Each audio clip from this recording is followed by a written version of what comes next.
आज जिल्हा प्रशासनातर्फे पत्रकार परिषदेचं आयोजन करण्यात आलं होतं.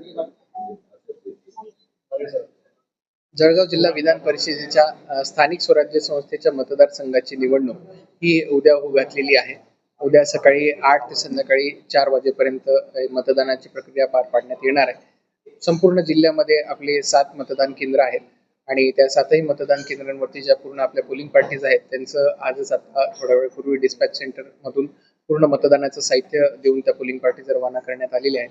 सर्व पोलिंग पार्टीचे 3 ट्रेनिंग्स पूर्ण करण्यात आलेले आहेत आणि उद्या आपले 630 मतदार हे मतदान करतील आणि त्याच्यासाठी आपल्याकडे पूर्ण व्यवस्था मतदान केंद्राची करण्यात आलेली आहे. तिथे बेसिक मिनिमम फॅसिलिटीज ज्या आहेत त्या पण पुरवण्यात आलेल्या आहेत.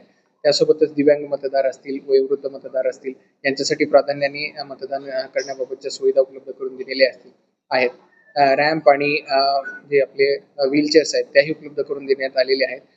मतदारांसाठी वेटिंग रूम्स पण उपलब्ध करून दिलेले आहेत आणि मतदानाची पूर्ण प्रक्रिया हे मतदानाच्या साहित्यानिशी आपण सर्वांना समजून सांगितलेली आहे.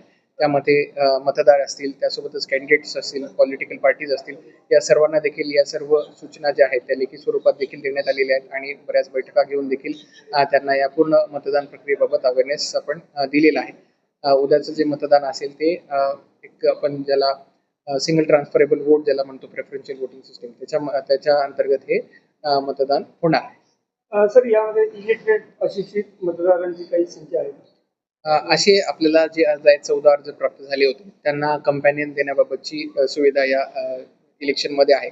जे अंध असतील किंवा जे इन्फर्म वोटर्स असतील, इलिटरेट वोटर्स असतील यांच्यासाठी ही सुविधा उपलब्ध करून देण्यात. आतापर्यंत असे काही अर्ज आलेत का? अशा प्रकारचे 14 अर्ज आपल्याला प्राप्त झालेले आहेत.